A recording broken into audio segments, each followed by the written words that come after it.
അതിനുശേഷം നമുക്ക് വേറൊരു സ്ഥലത്തേക്ക് പോകാനുണ്ടായിരുന്നു. സ്ഥലം അറിയാത്തത് കൊണ്ട് തന്നെ മാപ്പ് ഇട്ടിട്ടാണ് പോകുന്നത്. അത്യാവശ്യം നല്ല ബ്ലോക്കും കാര്യങ്ങളും ഉണ്ടായിരുന്നു.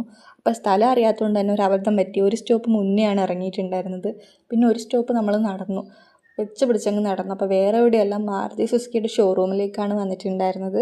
അമ്മയ്ക്ക് അവിടെ കുറച്ച് കാര്യങ്ങൾ ചെയ്യാനുണ്ടായിരുന്നു. നല്ല സമാധാനമുള്ള ഒരു അന്തരീക്ഷമായിരുന്നു. അപ്പോൾ എനിക്ക് കുറേ കാര്യങ്ങൾ ഞാൻ ഇങ്ങനെ ആലോചിച്ചുകൊണ്ടിരിക്കുകയാണ്. ഇനി എന്താ ചെയ്യേണ്ടത്, ലൈഫിൽ ഇനി എന്തൊക്കെയാണ് ചെയ്യാൻ ബാക്കിയുള്ളത്, അങ്ങനെയൊക്കെ ഞാൻ ആലോചിച്ചുകൊണ്ടിരിക്കുകയാണ്. അതിന് ശേഷം നമ്മൾ അവിടെ നിന്ന് നേരെ ഇറങ്ങിയിട്ട് എൻ്റെ ഹോസ്റ്റലിലേക്കാണ് പോയത്.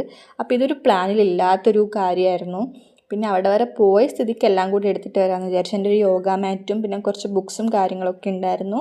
അതൊക്കെ എടുത്തിട്ട് നമ്മൾ നേരെ ഓട്ടോയിലേക്ക് കയറി. പക്ഷെ നമുക്ക് ട്രെയിൻ മിസ്സായി. അതുകൊണ്ട് നമ്മൾ പ്രൈവറ്റ് ബസ്സിന് കയറി വരാമെന്ന് വിചാരിച്ചു. അപ്പോൾ ഞാൻ ബക്കറ്റൊക്കെ എടുത്തിട്ടാണ് വന്നത്. കാരണം എന്താണെന്ന് വെച്ചാൽ ഒരു മാസം മുന്നെയാണ് ഞാൻ ആ 2 ബക്കറ്റ് വാങ്ങിയിട്ടുണ്ടായിരുന്നത്. പിന്നെ വെറുതെ അത് അവിടെ കളഞ്ഞിട്ട് വരാൻ എനിക്ക് തോന്നിയില്ല. അപ്പോൾ പ്രൈവറ്റ് ബസ്സായതുകൊണ്ട് തോന്നുന്നു നല്ല വൈബായിരുന്നു, നല്ല പാട്ടും നല്ല DJ മൂഡായിരുന്നു.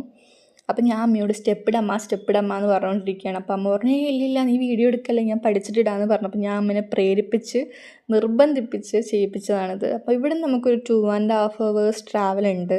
അപ്പോൾ പക്ഷേ നല്ല പാട്ടും നല്ല വൈബൊക്കെ ഉള്ളതുകൊണ്ട് നമ്മളിങ്ങനെ ഓരോ കാര്യങ്ങളൊക്കെ പറഞ്ഞ് വൈബടിച്ച് പൊയ്ക്കൊണ്ടിരിക്കുകയാണ്. അതിൻ്റെ ഇടയ്ക്ക് ഞാനും അമ്മയും തമ്മിൽ എന്തോ ഒരു വഴക്കായിട്ടോ, എന്തിനാ വഴക്കായതെന്ന് എനിക്ക് ഓർമ്മയില്ല. പക്ഷേ എന്തോ ചെറിയ കാര്യം പറഞ്ഞിട്ടായിരുന്നു സൗന്ദര്യപ്പിണക്കം. അപ്പോൾ അത് ഇടയ്ക്കിടയ്ക്ക് ഉണ്ടാകുന്നതാണ്. അപ്പോൾ എന്തിനാണെന്നറിയില്ല. അപ്പോൾ ഞാനിങ്ങനെ മാറിയിരിക്കുകയാണ്, അമ്മയോടെ മാറിയിരിക്കുകയാണ്. പിന്നെ അത് റെഡിയായി. അപ്പോൾ വീട്ടിലേക്ക് വരുന്ന വീഡിയോ ഒന്നും എടുക്കാൻ പറ്റില്ല, കൈ നിറയെ സാധനം ആയതുകൊണ്ട്. വീട്ടിലെത്തിയപ്പോഴേക്കും ഒരു വലിയ കൊറിയർ എനിക്ക് വന്നിട്ടുണ്ടായിരുന്നു. എൻ്റെ ബർത്ത്ഡേ ആയതുകൊണ്ട് എൻ്റെ ഫ്രണ്ട് അയച്ചതാണ്. അത് തുറന്ന് ഓപ്പൺ ആയപ്പോഴേക്കും കറണ്ട് അങ്ങോട്ട് പോയി.